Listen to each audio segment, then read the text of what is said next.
Bon, bah, suite à la mauvaise nouvelle d'Hamilton qui pourrait déclarer forfait pour Abu Dhabi, voyons quand même le débrief des autres pilotes de ces qualifs. Une qualification sans enjeu et sans surprise pour Ayas Marina. Bon, je crois qu'il est temps que ça se termine hein, pour cette écurie américaine. Saison 2020 totalement pourrie pour eux. En plus, l'accident de Grosjean n'a rien arrangé. Je crois que c'est la goutte d'eau là. Alors, Pietro Fittipaldi, nous avons fait quelques changements après les EL3, les ingénieurs ont vraiment fait un excellent travail, je me sentais vraiment en confiance avec la voiture lors des qualifs. Nous étions environ à un dixième de Kevin lors de mon premier relais, mais nous savions que nous pouvions faire des progrès. Malheureusement, nous avons essayé de faire 3 tours en Q1, et quand je suis arrivé après mon premier tour, j'ai été appelé à la pesée par la FIA. Nous avons perdu beaucoup de temps là-bas, et nous avons essayé de rattraper le temps perdu. La deuxième tentative a été un peu plus dure, elle a été précipitée, j'ai ensuite eu du trafic dans le dernier secteur, lors de mon dernier run, et Latifi a fait un tête à queue à la sortie du dernier virage devant moi. Donc en gros, mon troisième relais, c'était pas non plus très bon. Mais à la fin, j'étais encore très compétitif par rapport à Kevin. Comme je l'ai dit la semaine dernière, il est d'une excellente référence pour moi. Je suis vraiment heureux du pas en avant que nous avons fait aujourd'hui. Tout ça pour parler d'une 19e place. Pietro, bah dis donc, t'es très loquace. Hein. Magnussen, 17ème, la voiture était bien, mais je n'ai pas vraiment eu la séance de qualification que j'aurais dû avoir, surtout lors du dernier relais, où j'ai eu une aspiration. Ce n'était pas génial, mais nous savions que ce n'avait pas d'importance car je partirais dernier quoi qu'il arrive. Mais c'est toujours vraiment cool de conduire une voiture de Formule 1, surtout en qualif, c'est toujours agréable.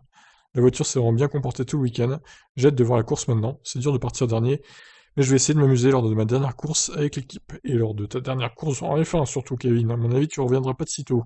Bon, les Williams, c'est pas beaucoup mieux, mais bon, Russell, au moins, il fait ce qu'il peut avec cette équipe, qu'il essaie de tirer vers le haut. Alors, Russell, justement, c'était vraiment difficile en piste. Nous avons vraiment eu du mal avec les pneus. Nicolas a également eu du mal. Ce qui était un peu étrange, car en libre tour, la voiture était bonne.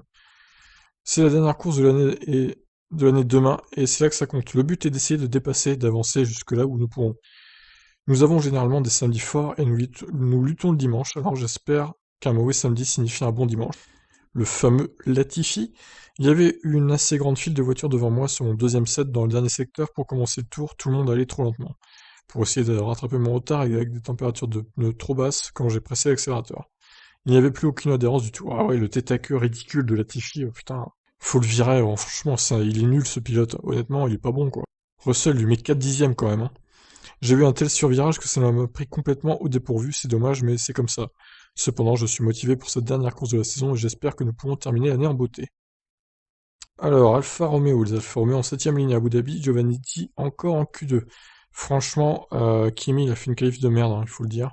Il s'est quand même pris 5 dixièmes dans la tronche par Giovinazzi. Donc écoutons-le, Giovinazzi, je suis ravi d'être à nouveau en Q2, d'autant plus que je pense que mon dernier tour en Q1 était plutôt bon, notre italien. C'est dommage d'avoir vu mon tour le plus rapide supprimé en Q2, mais je poussais fort et je suis allé un peu trop large. Au final, ça n'aurait pas été suffisant pour arriver en Q3, donc cela n'aurait pas fait une grande différence. Avoir une voiture en Q2 est une bonne motivation pour l'équipe. Nous avons fait plus souvent partie du top 15 dans la dernière partie de la saison, ce qui est un signe que nous avons amélioré la voiture ces derniers temps. Oui, enfin, quand même, on précise que Pérez n'a pas fait la Q2, quoi. Hein. Il fera 15ème, donc normalement, il aurait été 15ème, du coup, Giovinazzi. Voyons maintenant ce que nous pouvons accomplir demain. Notre objectif est d'avoir un bon premier tour et d'être dans la lutte pour les points. Kimi, donc. La première partie de Q1, la voiture n'était pas trop mal, mais mon dernier tour en Q1 n'était pas génial. La première partie était correcte, mais j'ai heurté des vibreurs de manière un peu trop agressive dans le dernier secteur et j'ai gâché mon chrono. C'est comme ça et nous devons faire du bon travail en course. Nous avons eu un peu de mal en libre 3 plus tôt, mais je suis convaincu que notre rythme de course sera bon demain, de nuit. Vettel est désabusé, 13ème, ce n'est pas comme si j'attendais plus de cette voiture. Ok, bim, le petit taquet à Ferrari directement. On sent surtout Sébastien Vettel très désabusé, oui, mais je pense qu'en 2015, nous avons fait n'importe quoi en qualif. Aujourd'hui, nous avons juste été lents. Oui, parce qu'il n'avait pas atteint la Q3 non plus à Abu Dhabi en 2015. Je veux dire, j'étais assez heureux pour être honnête. Évidemment, c'est un mystère de savoir pourquoi il y a un tel delta entre Charles et moi. Je ne pense pas qu'il y ait un si grand delta, mais j'étais heureux de mes qualifs. J'ai fait des tours de piste corrects, c'était très bien. Quand j'ai essayé d'aller plus vite, ça n'a pas marché. C'est comme si j'attendais beaucoup plus de la voiture. Le résultat est bien sûr assez mauvais. Mais je suis satisfait de moi-même. J'ai atteint assez tôt la limite de la voiture, j'essaie juste de faire de mon mieux. Alors, Charles, du coup, qui a été pénalisé, vous me l'avez indiqué très justement en commentaire, parce que moi j'avais oublié sa petite péna à Charles qui sera pénalisé de 3 places du coup. Demain sera chargé d'émotions, surtout avec les mécaniciens dans le garage. En ce qui concerne le résultat, ce ne sera pas un sommet, mais il sera très spécial pour les mécaniciens et les ingénieurs, je me sens très proche d'eux. Il semble que la course de demain sera douloureuse et difficile, Mais ce sera la dernière. Ah non, c'est Vettel encore. Genre, j'ai hâte de monter dans la voiture, j'ai hâte de voir le drapeau d'amis demain. Bon, il interviewait quand, du coup Ah non, c'est que Vettel, cet article, en fait.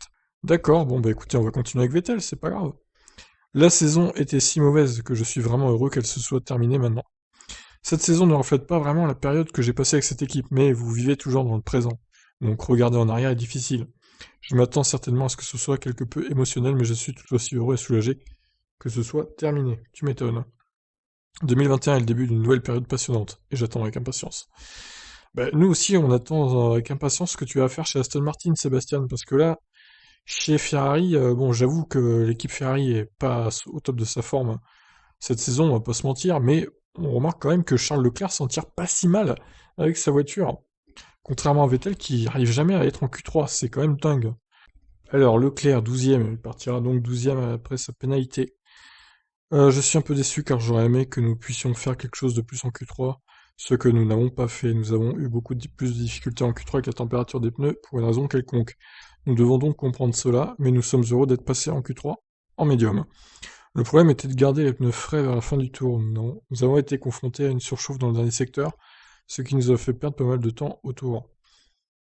Que faire depuis la 12ème place en course quand on connaît le rythme de course faiblard des Ferrari cette saison? Comment aussi se défaire rapidement des deux Renault en début d'épreuve? Je ne pense pas que ce soit si mal à la fin de partir derrière les Renault parce que nous aurions choisi les médiums, si nous avions eu le libre choix. Heureusement, nous avons fait du bon travail en Q2, ce qui nous permet de démarrer avec notre pneu préféré. Il aurait été beaucoup plus difficile de démarrer avec les tendres parce que j'aurais pu avoir un avantage pendant 2 tours, mais après ça, nous savons tous qu'il chute beaucoup avec la dégradation. Très bien. Alors, AlphaTauri, Kiat, c'était un des meilleurs tours en qualification. Rien que ça, quoi. C'était carrément l'un de ses meilleurs tours en qualification. Je suis très heureux de cette journée. C'est génial de le réaliser ici à Abu Dhabi, car c'est une longue piste avec beaucoup de virages. Nous savions que nous pouvions être compétitifs. Mais il était difficile de comprendre les pneus ce week-end. Je pense que nous avons fait un bon travail en comprenant tout au bon moment pour les qualifs. Donc je vais profiter de cette sensation pendant encore 1 heure environ. Ensuite, je me concentrerai sur la course de demain. En partant P7, nous nous sommes donné de bonnes bases et nous espérons pouvoir capitaliser sur le résultat d'aujourd'hui. Quand j'ai une voiture à mon goût, je peux être très rapide, et maintenant j'espère que tout le monde pourra voir le résultat que je peux obtenir. J'aime la voiture telle qu'elle est maintenant, alors finissons cette saison en beauté. Gasly, du coup, ça a été difficile ce matin en L3. Nous nous attendions donc pas vraiment à être en Q3 aujourd'hui. J'ai lutté tout le week-end pour trouver le bon équilibre, mais nous avons fait un petit pas en avant en qualif. Probablement pas autant que ce que nous aurions souhaité. Je n'ai pas vraiment pu faire le tour que je voulais, mais cela suffit pour nous amener en P10 à la fin, ce qui est toujours une position décente pour commencer la course demain. Nous savons qu'il ne sera pas facile de démarrer avec les tendres et que le premier relais sera délicat, mais de nombreux pilotes sont dans la même situation. Donc nous devrons juste être un peu meilleurs que les autres en ce qui concerne la gestion des pneus. Comme c'est la dernière course de la saison, ce sera bien de terminer avec quelques points en plus dans la poche. Vous remarquerez, il y a certains pilotes qui parlent beaucoup plus que d'autres. C'est assez fou. Alors Renault, du coup, pas de Ocon ni de Ricciardo en Q3. Alors Ocon, nous devons creuser dans les données comme ce résultat ne correspond pas tout à fait à nos objectifs. Nous avons toujours été dans le top 10 cette semaine et même 3ème et 4ème des EL3. Puis nous avons semblé perdre l'arrière, l'adhérence et les pneus ne fonctionnaient plus aussi bien qu'auparavant. Nous devons comprendre ce qui s'est passé car c'était un bon week-end à l'exception de cette séance. Néanmoins, ce n'est pas fini, ce sera tout ou rien demain. Nous devons remonter et marquer le gros point. Nous avons le libre choix de nos pneumatiques au départ et cela nous donne de quoi travailler. Nous chercherons à finir la saison sur une bonne note et dans les points. Ricciardo estime que c'est dommage de terminer 12ème. Comme nous semblions performants ce matin avec les 3ème et 4ème temps d'essai, nous visions bien mieux que ça. Nous sommes entrés assez aisément en Q2 avec un seul tour rapide en tendre, mais nous avons ensuite eu du mal à tenir le rythme tant en médium qu'en tendre. Je pense que nous ne savons pas encore pourquoi, donc nous allons analyser cela ce soir. Je n'aime pas partir 11ème, mais nous avons tous les deux le libre choix de nos pneus. Au départ, c'est un point positif, comme la stratégie sera au cœur de la course. Nous avons vu, le week-end dernier, que ces lanceurs médiums pouvaient payer. Donc nous avons des options pour demain. C'est aussi ma dernière course avec l'équipe et je veux absolument que nous terminions en beauté. Ouais, c'est un peu la douche froide chez Renault. On s'attendait vraiment à les voir en Q3 les deux voitures. Et au final, c'est raté. Contrairement à McLaren qui a fait une super performance en qualif. Voilà, pour Renault. Alors Stroll veut prendre un bon départ, Pérez misera sur son moteur neuf. Bah oui, parce que Pérez il a changé de moteur du coup, c'est pour ça qu'il était pénalisé. Alors, on commence par Stroll. Ce n'était pas la séance de qualif la plus facile cette année parce que j'ai trouvé la voiture un peu difficile à conduire. Il est trop tôt pour expliquer exactement pourquoi ça a été difficile, mais je suis convaincu que nous pouvons partir de cette base ce soir et trouver les réponses dont nous avons besoin. Nous avons démarré fort en Q1 avec un bon temps autour, mais nous n'avons tout simplement pas pu progresser par rapport à nos rivaux en Q2 et Q3. Le point positif est que nous partons confortablement dans le top 10. C'est une course longue, c'est la fin de la saison et tout peut arriver dans le dernier Grand Prix. Les deux McLaren sont peut-être devant nous, mais si nous prenons un bon départ et faisons les bons choix en matière de stratégie, je pense que nous pouvons progresser et nous battre pour garder la troisième place au championnat constructeur. Nous examinerons les données ce soir, comme nous examinerons également comment la course se déroulera probablement demain. Nous serons solides force demain et viserons les bons points, j'en suis certain. Ouais, je crains que Racing Point ait un peu trop d'avance sur McLaren pour que ça soit serré entre les deux équipes au final. Et je suis sûr que Perez va remonter, de toute façon dans les points c'est sûr et certain. Vous avez bien vu la remontée qu'il a fait au Grand Prix de Sakir la semaine dernière, c'était une fusée le mec, donc il a quand même gagné la course. Donc je pense qu'il va remonter dans le top 6 au moins. Donc Perez, aujourd'hui c'était ma dernière séance de qualif avec l'équipe, c'était un peu émouvant. C'est dommage que nous n'ayons pas pu nous qualifier correctement, mais ça ne servait à rien d'utiliser des pneus ou de prendre des risques en sachant qu'on allait partir en queue de peloton. Bah c'est sûr, c'est clair, il a bien fait. Je pense que nous avons un très bon rythme ce week-end et je me suis senti bien dans mon tour de Q1, donc je suis sûr que nous aurions pu nous battre pour un très bon résultat dans des circonstances normales. Nous savions que cette pénalité allait nous être infligée et nous nous sommes concentrés sur la préparation de la course. L'objectif doit être de nous rapprocher des points, car on a vu aujourd'hui que la lutte pour la troisième place au championnat des constructeurs sera serrée. Mon nouveau moteur est quelques dixièmes par tour plus rapide que ceux qui sont en fin de vie, ce qui devrait être un grand avantage pour la course. McLaren a les deux voitures dans le top 10 et Renault F1 a le libre choix des pneus, donc ce sera une longue course demain où tout peut arriver. Il admet un peu d'émotion de sa part et veut donc tout donner une dernière fois pour Racing Point. Je suis en train de me rendre compte que demain sera ma dernière course avec l'équipe. Je suis déterminé à partir sur une bonne note, avec un excellent résultat pour moi et pour toute l'équipe. Bon, on va refaire un petit point sur le classement rapidement. Sur le classement constructeur, c'est ça qui nous intéresse. Donc Racing Point 194, McLaren 184. Ouais, ils sont pas si loin, hein. 10 points, c'est peut-être jouable pour McLaren, mais il faut vraiment pas se rater, il faut faire la course parfaite pour McLaren. Renault F1, par contre, 22 points. Ils sont à 22 points de Racing Point, ça me paraît extrêmement compliqué là. Pour eux de choper la troisième place, il faudrait des circonstances de course exceptionnellement intenses pour qu'ils puissent. À la limite, ils pourraient se battre pour la quatrième place contre McLaren, mais bon, je les sens assez mal partis quand même chez Renault. Se qualifier 11 et 12, pour moi, c'est pas un gage de grande performance pour la course. Ça semble mal parti quand même. Donc à mon avis, ils resteront cinquième du championnat. On en reparlera demain, après la course. Continuons avec McLaren justement. Norris 4, Sainz 6ème. C'est vrai qu'ils ont fait une putain de qualif McLaren quand même. Norris 4ème quoi. C'est incroyable. Devant Albon. Je pense pas que la quatrième place soit un exploit pour nous, mais finir à 2 dixièmes de la pole, c'est un exploit pour nous. C'est un départ parfait. C'est une façon parfaite de conclure un samedi. Un des gars que nous devons battre est en fond de grille, et Renault est plus lente que ce que nous avions prévu. Sergio a gagné en partant de l'arrière la semaine dernière. Ce n'est pas comme si nous pouvions nous détendre, pardon. Bon, s'ils peuvent se défendre quand même. Nous pouvons être confiants, mais nous avons encore un gros travail à faire demain. Carlos Sainz, jusqu'à la Q3, c'était l'une des meilleures séances de qualif que j'ai jamais faites, parce que j'ai pu passer en Q2 en n'utilisant qu'un seul jeu de pneus. Puis nous avons joué avec les médiums pour essayer d'avoir un avantage en course et ça a marché. Ensuite, en Q3, peut-être par manque de temps de roulage avec le pneu tendre, je n'ai pas fait un très bon tour, c'est vrai. La vérité est que le pneu tendre surchauffe très vite et que je n'ai pas fait un tour très bon parce que je voulais trop pousser, ça n'a pas marché. Mais jusqu'à ce dernier run en Q3, c'était de très bonnes qualifs. Bon, ouais, 6ème, c'est pas si mal, franchement, c'est bien aussi. Demain, nous sommes l'un des rares à avoir réussi à se qualifier en médium. Mais ça ne sera pas facile parce que tout le monde s'arrêtera avec le pneu tendre au 8ème ou 10ème tour, et rester en médium ne sera pas facile parce qu'il faut choisir entre aller loin et être undercuté ou s'arrêter, ce qui n'est jamais une décision facile à prendre. Mais même avec ça, je voulais essayer quelque chose de différent, je n'étais pas obsédé par Lando, qui a un moteur frais ce week-end, j'ai fait ma propre stratégie. Ah ouais, ça explique le petit gap entre les deux au qualif aussi peut-être, les quelques dixièmes que disait Perez. Bon bah écoutez, on leur souhaite une bonne course à McLaren. Moi je suis pour McLaren pour qu'ils arrivent à choper la troisième place du constructeur. Ils ont 10 points de retard, faut voir. C'est peut-être jouable finalement. Mais encore une fois, il va falloir vraiment tout donner. Il faut faire 4 et 5. Faut pas faire moins, là, parce que bah, faut même faire mieux, s'ils peuvent un podium, ça sera encore mieux. Mais 4 et 5, à mon avis, ça sera le minimum syndical, parce que Perez, il va remonter dans les points, et il va marquer de bons points aussi. Bon, Stroll, je sais pas trop, peut-être qu'il va faire 6 7 aussi, donc à voir. Ça va être intéressant, le duel Racing Point McLaren, en tout cas. Alors, Albon, qualifié en troisième ligne, il est satisfait et vise la course. C'est une de mes meilleures qualifs de l'année. Bravo! Honnêtement, ce n'était pas mauvais, je pense que c'était une de mes meilleures qualifs de l'année. Je suis juste déçu de ma deuxième tentative car ça semblait bien parti. Sur le second run, j'ai trop attaqué et les pneus sont sortis de la fenêtre de fonctionnement. De manière étonnante, Albon parle du rythme des Mercedes et juge que les monoplaces de Hamilton et Bottas étaient très rapides, bien que ce soit son équipier chez Red Bull qui ait signé la pole. Albon, quant à lui, a aussi été battu par Norris. Ça la fout mal aussi, hein. La voiture était bonne, c'était très serré, les Mercedes rapides, étaient aussi rapides que ce à quoi tout le monde s'attendait. C'était un bon week-end, et nous continuons à nous concentrer sur la course. Ouais, mais encore une fois, Albon, voilà, il se prend 3 dixièmes par Verstappen. Alors ça peut paraître peu, hein, mais à voiture égale, je suis désolé, ça reste beaucoup. Alors certes, c'est moins que d'habitude c'est plutôt 5-6 dixièmes, donc il rattrape un peu du temps, mais bon, voilà, il est premier Verstappen et lui il est cinquième, quoi.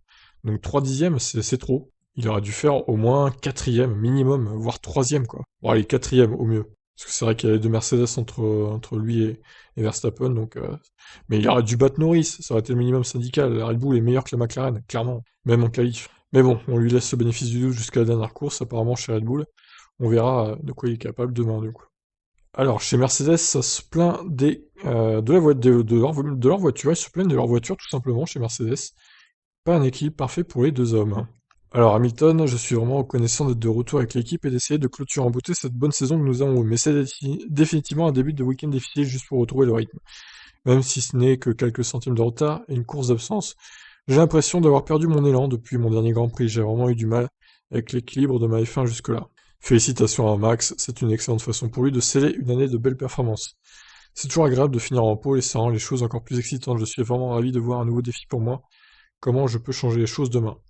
Bottas, nous avons vu lors de la troisième séance d'essai libre que Red Bull et surtout Max étaient assez rapides pour prétendre à la pole. Le principal problème est que nous ne pouvions pas faire fonctionner correctement les pneus tendres ce soir. Nous avons progressé avec la voiture, mais je ne pense pas que nous ayons réussi à en tirer 100% de notre potentiel sur un seul tour rapide. D'ailleurs, concernant mon tour le plus rapide en Q3, je ne suis pas entièrement satisfait de la façon dont tout s'est passé, l'équilibre n'était pas parfait. Il y a de tout petits écarts ici, et demain est un nouveau jour. Ouais, c'est bien dit ça, Bottas, c'est beau. Alors, Verstappen, heureux de sa pole au terme d'une saison frustrante. Je suis très heureux de ça. C'était une séance de qualif plutôt piégeuse, il y a beaucoup de virages où l'on peut faire une erreur. Mais tout s'est mis bout à bout dans ce dernier tour. C'est la première pole position pour Red Bull en 2020, et ce sera donc la seule. Un résultat décevant, alors que l'équipe avait des ambitions de titre mondial en début de saison. Verstappen ne cache pas une déception globale, mais est heureux de cette note positive. C'est une longue saison pour tout le monde, avec beaucoup de courses enchaînées. Je pense que c'était une très bonne dernière qualif pour tout le monde dans l'équipe, et j'en suis très satisfait. Durant toute la saison, on a été derrière et on s'est rapproché, ce qui a été un peu frustrant.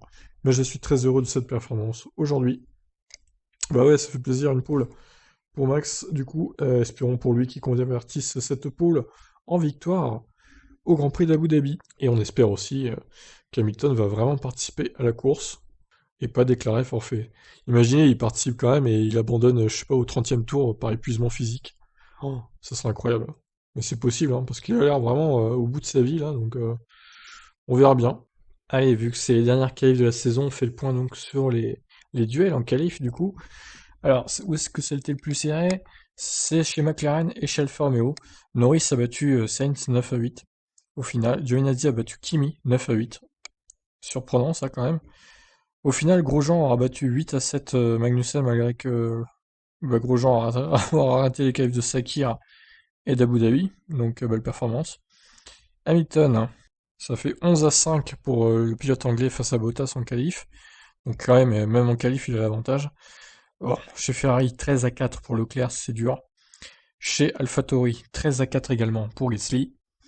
Chez Racing Point, 11-3 pour Perez. Bon, les deux, ils ont raté plusieurs courses, hein, donc à cause du Covid. Ricciardo 15, Ocon 2, dur. Le petit 16-0 pour Russell face à Latifi. Et donc, chez Red Bull, Verstappen 17, Albon 0, la branlée totale. Un peu comme Russell chez Williams d'ailleurs. Donc voilà pour ce petit long débrief même des qualifs, je vous laisse réagir et dites-moi ce que vous attendez de la course demain. Allez, ciao.